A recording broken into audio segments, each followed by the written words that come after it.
नमस्कार दोस्तों, स्वागत करती हूँ आप सबों की अपने YouTube चैनल गुड़िया हिंदी क्लासेस में। दोस्तों, आज मैं इस वीडियो में आप सबों के लिए हिंदी व्याकरण से रस लेकर आई हूँ। आज का टॉपिक है रस।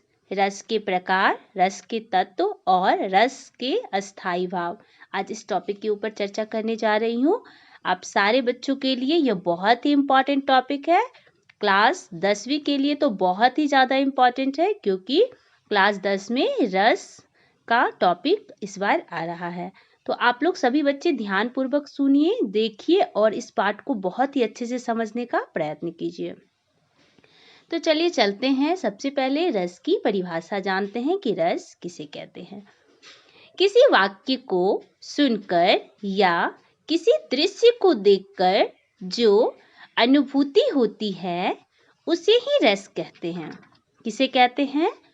किसी वाक्य को सुनकर या किसी दृश्य को देखकर जो हमें हमारे अंदर अनुभूति होती है उसे ही हम रस कहते हैं। इसके जो प्रकार है वह 9 रस के हैं। इसके कितने प्रकार हैं? 9 प्रकार है। 10वां प्रकार भी है जो सूरदास द्वारा दी गई है, वात्सल्य रस। सबसे पहले हम एक एक करके आपको रस के प्रकार के बारे में बता रहे हैं। श्रृंगार, हास्य, करुण, वीर, रौद्र, भयानक, विभत्स, अद्भुत, शांत। इसके अतिरिक्त और एक रस है वात्सल्य, जिसे सूरदास जी ने अपनी रचना में दिए हैं। आपको ट्रिक के माध्यम से भी मैं बता दे रही हूँ कि आपको याद कैसे रखना है। रौद्र, भयानक, शांत रस, करुण, हास्य, श्रृंगार, अद्भुत, वीर, विभत्स रस, 9 रस के श्रृंगार। आपको याद भी रह जाएंगे कि रस कितने हैं, तो 9। और किस प्रकार से याद रखना है? रौद्र, भयानक, शांत रस, करुण, हास्य, श्रृंगार, अद्भुत, वीर, विभत्स रस, 9 रस के श्रृंगार। अर्थात 9 रस के कितने प्रकार है? 9। आगे हम आपको इस सभी रस के स्थायी भाव बताऊंगी। ठीक है, आप लोग हमारे वीडियो के साथ बने रहे और अंत तक देखिए इस पाठ को समझने के लिए। इसके अतिरिक्त जो 10वां रस है वो वात्सल्य रस है, लेकिन आप सबों को सिर्फ 9 रस के बारे में ही जानना है। रस के तत्व है 4। कितने हैं? यह भी बहुत इंपॉर्टेंट है। यहाँ पे रस के कितने तत्व हैं? 4। कौन कौन से? स्थायी भाव, विभाव, अनुभाव और संचारी भाव। कितने तत्व है? याद रखना है एक एक बात। रस के तत्व है 4। कौन कौन से? स्थायी भाव, विभाव, अनुभाव और संचारी भाव। स्थायी भाव किसे कहते हैं? अस्थायी भाव जो होता है ना, वो हमारे अंदर जन्म से ही होते हैं। अस्थायी भाव हमारे अंदर जन्म से ही होते हैं। अर्थात अगर किसी बच्चों को मैं डरा देती हूँ तो वो डर जाता है, तो वह अस्थायी भाव हुआ। उसके अंदर जन्म से वह उत्पन्न रहता है। या फिर उसे खेलने के लिए खिलौने दे देते हैं तो वो क्या हो जाता है? प्रसन्न हो जाता है, खुश हो जाता है। अर्थात उस ऐसे भाव को क्या बोलते हैं? स्थायी भाव, जो हमारे अंदर जन्म से हो।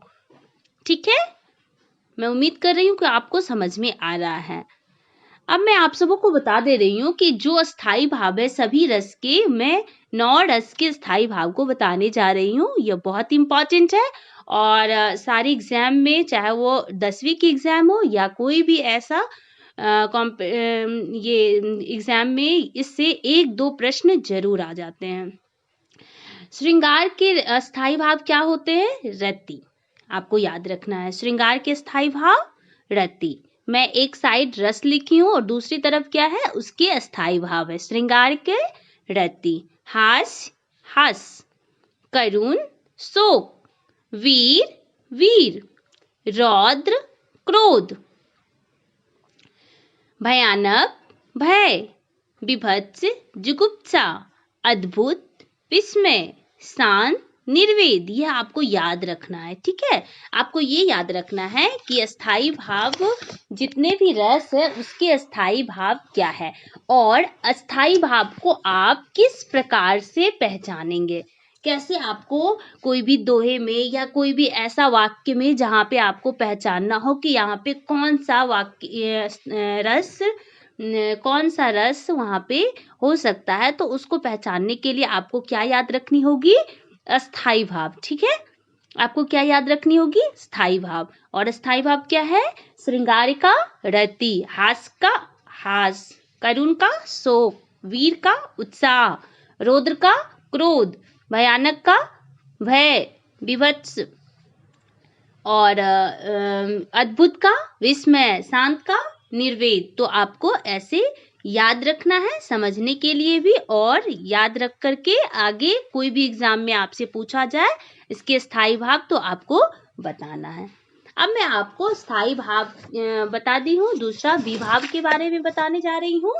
विभाव जो होते हैं वह अस्थाई भाव को जागृत या उद्दीप्त करने वाला तत्व होता है। क्या होता है? विभाव स्थाई भाव को जागृत या उद्दीप्त करने वाला तत्व होता है। यह 3 प्रकार के होते हैं। कितने प्रकार के होते हैं? 3 प्रकार के होते हैं। पहला आलंबन, दूसरा उद्दीपन, तीसरा आश्रय। कितने प्रकार के होते हैं? मैं विभाव की बात कर रही हूँ। यह विभाव क्या है? यह रस के तत्व है। क्या है? रस के तत्व कितने हैं? 4। कौन कौन से? स्थाई भाव, विभाव, अनुभाव और संचारी भाव। कितने होते हैं? 4। कौन कौन से? स्थाई भाव, विभाव, अनुभाव और संचारी भाव। कितने होते हैं? 4। अब आप सबों को एक एक करके मैं बता रही हूँ। स्थाई भाव जो होता है वह हमारे अंदर जन्म से होता है। विभाव क्या होता है? स्थाई भाव को जागृत या उद्दीप्त करने वाला तत्व होता है। इसके भी 3 प्रकार होते हैं। एक आलंबन, दूसरा उद्दीपन, तीसरा आश्रय। आलंबन जो होता है जिसके कारण स्थाई भाव उत्पन्न होता है। ठीक है। उद्दीपन जो है वह स्थाई भाव को तीव्र करने वाला तत्व होता है। और आश्रय जो है जिस व्यक्ति के हृदय में भाव उत्पन्न हो, जिस व्यक्ति के हृदय में भाव उत्पन्न हो वह आश्रय। जैसे नायक नायिका भी हो सकता है और भी कोई हो सकता है। जैसे कि आप सबों को वह व्यक्ति के अंदर होने वाला स्थाई भाव, उद्दीपन, आश्रय, आलंबन, उद्दीपन और आश्रय, यह किसके अंतर्गत है? विभाव के अंतर्गत। अब मैं आप सबों को बता रही हूँ अनुभाव। अनुभाव में क्या है? मन के भाव को व्यक्त करने वाली शारीरिक चेष्टाओं को क्या करते हैं? मन के भाव को व्यक्त करने वाली शारीरिक चेष्टा। ठीक है।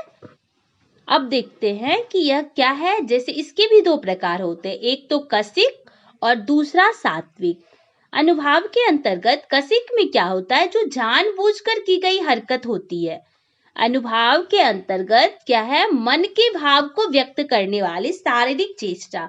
इसमें होता है एक कसिक है, दूसरा सात्विक है। कसिक में क्या होता है? जो जानबूझकर की जाती है। जैसे अब हम कहीं जा रहे हैं और मेरे हाथ में कुछ है, किसी के ऊपर फेंक देना, यानी जानबूझकर जो की गई हरकत होती है।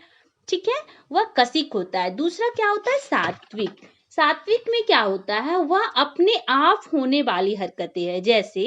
जैसे अभी ठंड का मौसम है और मेरा शरीर अपने आप कांपने लगता है, या कभी ठंड की वजह से सांसें तेज होने लगती है।